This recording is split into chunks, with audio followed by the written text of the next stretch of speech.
আমি বিদেশেই থাকি। সমান ভাগ করে দেখ পরে লাশ দাফন করবে, এর আগে কোনো দাফন হবে না। সম্পত্তির জন্য বাবার লাশ আটকে দিয়েছে সন্তানেরা। 1-2 ঘন্টা নয়, টানা 40 ঘন্টা বাবার লাশ ছিল এই লাশবাহী ফ্রিজারে। বলছি সরকারি কর্মকর্তা সেকান্দারের কথা। 75 বছর বয়সে তিনি মৃত্যুবরণ করেছেন। জীবদ্দশায় 2টো বিয়ে করেছেন। প্রথম স্ত্রীর সন্তানদের তিনি সম্পত্তি দেন নাই। দ্বিতীয় স্ত্রীর সন্তানদের তিনি হেবার মাধ্যমে সম্পত্তি দিয়েছেন। এ নিয়ে অনেক মামলা মোকদ্দমা হয়েছে যখন তিনি বেঁচে ছিলেন। প্রথম স্ত্রীর কয়েকজন সন্তান সম্পত্তি পায়নি, সেজন্য তারা বাবার লাশ দাফন করতে দেয়নি। শেষমেশ টানা পুলিশকেও আসতে হয়েছে।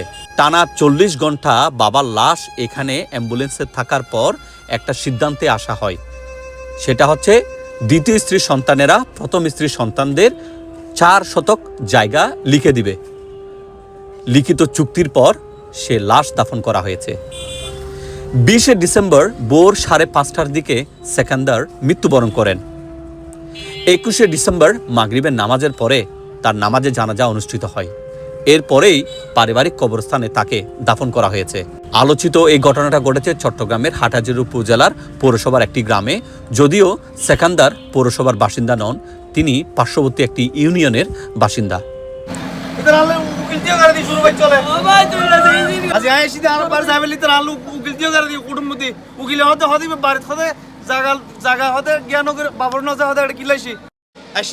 শুধু কষ্ট করে শুধু শেষ যাবে কিন্তু আপনি যে এটা এর মধ্যে যে এটা আলু উকিল করে মাই স্বপ্ন না ভাবি।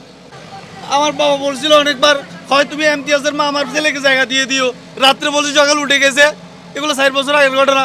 আমরা তো শান্তি চাই, আমরা আমার বাপের ছেলে না, আমরা তো আমার বাপের ছেলে, আমরা আমার বাপের ছেলে মেয়ে 5 জন। ওই আমাদের ঘরে তালা মেরে দিছে ওরা। আজকে আমার বউ 6 মাস ঘুরছে, কেসের ফাইল আছে, আমার বউকে ওরা বাসায় ঢুকতে দেয়নি, 6 মাস আগে আসছে, পরে আবার চলে গেছে, 6 মাস ঘুরে গেছে, 9 মাসের মধ্যে। আমাদেরকে একটু ঘরে ঢুকাই দেন। আমাকে একটা বছর আমাকে বাইরে রাখছো ওরা। আমার নামে মামলা করছে যে আমি ওদেরকে বের করে দিছি। এখন আমি নিজেই বাইরে আজকে 2টা বছর ধরে। এখন প্লিজ আপনারা আমাকে ঘরে ঢুকাই দিন। এখানে আমার সব জিনিস, আমার সব কিছু আছে। দেখেন আমি মঞ্জুর মোর্শেদের বউ। হ্যাঁ, আমার মোহাম্মদ সেকান্দর হোসেনের আমি ছেলের বউ, মেজোটা। ছেলের বউ মঞ্জু মোর্শেদের। দেখেন, এটা হচ্ছে যে আমার শ্বশুর এবং আমার শাশুড়ি ছবিটা তুলছে যে ওদেরকে আমরা বের করে দিছি, কিন্তু আমি নিজেই বাইরে। আমি আজকে 3টা বছর ধরে আমি আমার রুমেও যাইতে পারতেছি না, আমার জিনিস আমি কিচ্ছু আমি ইউজ করতে পারতেছি না। আমি যখন এগুলো সব হচ্ছে যে আমার শ্বশুর জন্য যা যা টাকা পয়সা দিছি ওইগুলা রিসিপ এগুলা। এখন ভাই আমি বেশি কিছু চাচ্ছি না, আমাকে একটু রুমে ঢুকাই দেন, আমার ঘরে আমাকে একটু করে ঢুকাই দেন। আর ভাইয়া আমার শ্বশুরের আমার সৎ শাশুড়ি, আমার শ্বশুরকে আমি অনেক ভালোবাসি। আমার শ্বশুর অনেক দেখতে পারতো। বউয়ের বাচ্চা হওয়ার জন্য বাইরে থাকে। আমি বিদেশেই থাকি। আমার শ্বশুরের সাথে আমাদের কোনো সমস্যা নাই। যা সমস্যা আমার সৎ শাশুড়িই করছে। আমার শ্বশুরের সৎ শাশুড়ি আগে আমার হাজবেন্ডকে ইউজ করছে। সব টাকা পয়সা আমার হাজবেন্ড থেকে আমার সৎ শাশুড়ি খাই ঘরটা রেডি করছে। এই ঘরটা আমার হাজবেন্ডে রেডি করছে। তারপরে আমার হাজবেন্ড জানতে পারতেছে যে ঘরের ভিটাটা আমার হাজবেন্ডের নামে নাই, এবং ওনারা বলতে 5 তলা বিল্ডিং পুরো আপনারা করে ফেলেন, কিন্তু ঘরের জায়গাটাই আমার হাজবেন্ডের নাই। তো একজন প্রবাসী হয়ে এই টু জেড সবকিছু করে এখন আমরা তো পুরো ফতের ফকিরে গেছি। আমাদের সব ইনকাম আমরা এই ঘরে ঢেলে দিছি, আমরা সব কিছু করছি। এখন আমরা কই যাব? আমাদের কোনো পথ নাই, আমরা এখন কই যাব?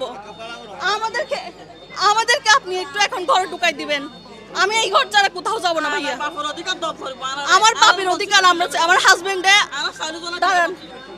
আমার শাশুড়ির আমার হাজবেন্ডের বয়স যখন 4 বছর, তখন আমার সৎ শাশুড়িকে আমার হাজবেন্ডে বিয়ে করে নিয়ে আসে আমার নিজের শাশুড়ি। তখনই ছাড়াছাড়ি হয়ে যায়। তখন থেকে মানে আমার হাজবেন্ডের উপর, আমার ননদ 3 জনের উপর তখন থেকে টর্চার শুরু হয়ে যায়।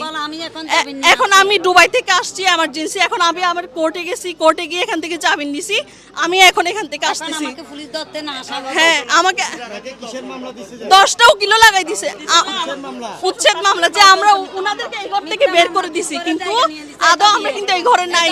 আমার আব্বার কাছ থেকে জায়গা সবগুলো এমতিয়াজ এমদাদ আমানা, এটা হচ্ছে আমার সৎ মা, ওরা জায়গাগুলো ইয়া করে জোরপূর্বক ভাবে নিয়ে ফেলছে। তো এখন চাই আমরা বড় বউয়ের সন্তান, আমাদেরকে জায়গা না দিয়ে আমাদেরকে বাবার আদর মোহাম্মত থেকে বঞ্চিত করে কেন সবগুলো ছোট বউর বাচ্চাদেরকে দিবে, সবগুলো কেন ছোট বউর বউদেরকে দিয়ে দিবে? জায়গা জমি দিয়ে দিছে, আজকে ওদেরকে লেখাপড়া করেছে, আজকে ওদেরকে বড় করছে, আমরা কেন বঞ্চিত হলাম আজকে এগুলো থেকে? এটা আমাদের বাপ না, আমরা আমার বাবাকে কিছু বলতে হবে না? এটা আমাদের বাবা না, আমাদের জন্মদাতা না? আমাদের আজকে কষ্ট লাগতেছে না? আমাদেরকে আজকে লেখাপড়া করে না, বিয়ের সাথে দেয় না, আমার চাচারা করছে যে ওরা আমার চাচারা আজকে আমাদেরকে লেখাপড়া করে আমার দুটো বিয়ের সাথে দিছে, আমাদেরকে বিয়ে লাগছে, আজকে কিছু করে না আমার আব্বা আমার সৎ মা, আজকে আমাদেরকে বার করে দিচ্ছে। আমার তিন ছেলে আমরা সমাধান চাই।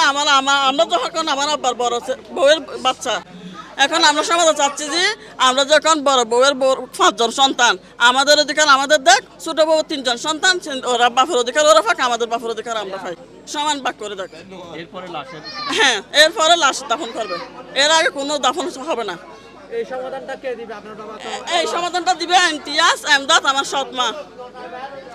আমার আব্বার কাছ থেকে জোরপূর্বক ভাবে আমার আব্বাকে তজ্জার করে আমার আব্বার কাছ থেকে সব সম্পত্তি ওরা ছিনে নিয়ে ফেলছে। যে কতটুকু সম্পত্তি?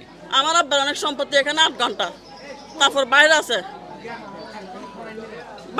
বাইরে এগুলো নিয়ে ফেলছে।